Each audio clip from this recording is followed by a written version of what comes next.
Title X and Planned Parenthood. How federal money can indirectly support abortion. A defense against the defense. Greetings all, it is I, the Theosaurus Rex. I wanted to talk about the issue of federal funding and Planned Parenthood. Without getting into specifics on my opinion on abortion, I wanted to look instead at the defense of funding for Planned Parenthood that argues that federal funds go to other things other than abortion. The argument is this: that money that goes to Planned Parenthood only goes to pay for preventative issues. This can be found in their website, which I've linked in their comments. They rightly reference the Hyde Amendment, which prevents federal funding of abortions, except in the case of rape, incest, and/or life of the mother. Here's the rationale. Planned Parenthood's doctors do preventative services for patients, and much like any other medical provider, they provide a bill to the federal government. They claim that 1.5 million out of 4 million patients are served because of Title X, and that's 4 million patients of Title X, and they do 1.5 million of them, and that their services save taxpayers $130 million over 10 years, which is only $13 million a year, and they get $540 million from the federal government, according to their ledger, which I've also included down the area below. At face value, their logic makes sense. However, there is a major issue, that over $540 million is still part of their $1.4 billion yearly revenue. So how, if it's earmarked not to be spent on abortions, can it ultimately go to support abortions, if not in a roundabout way? Well, think of it like this.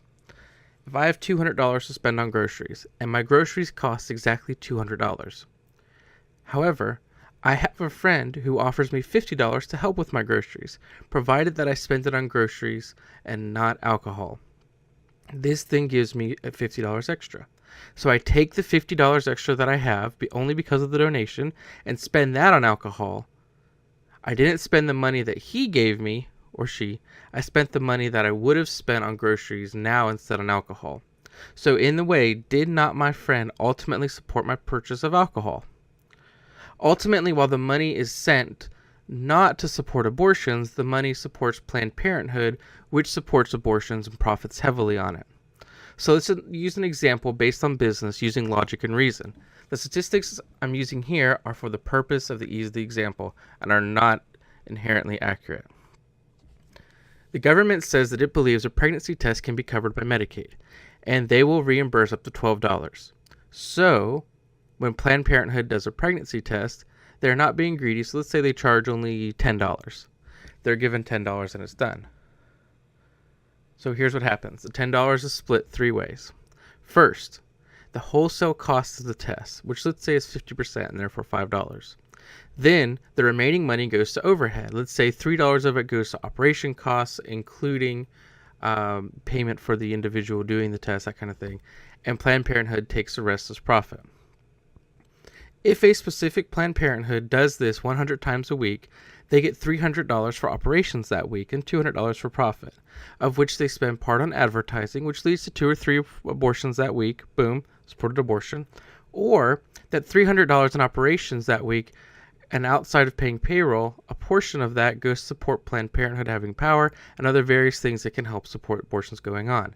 The payroll could support, because maybe the person doing the test also performs abortions. We don't know. This is, of course, an example, but I wanted to show how things that even though the money isn't earmarked for, can still go to support other things. Outside of complete defunding of Planned Parenthood, or Planned Parenthood's only getting testing supplies at cost reimbursed, there is no acceptable way for federal money to go to Planned Parenthood without it in some way supporting abortion. What do y'all think? Does my logic make sense? Am I off in some way? Please don't hesitate to let me know, and feel free to let me know or to follow me on various social media platforms, including Twitter at @St. Theosaurus Rex. Oh, and while I'm at it, I've also included on the bottom, in my sources area, a pretty awesome video by Live Action with regards to the idea that only 3% of services that Planned Parenthood provides are abortions. They kind of go into the math of it to show that that number isn't quite what we think it should be. Anyway, y'all have a great day, and thanks for tuning in.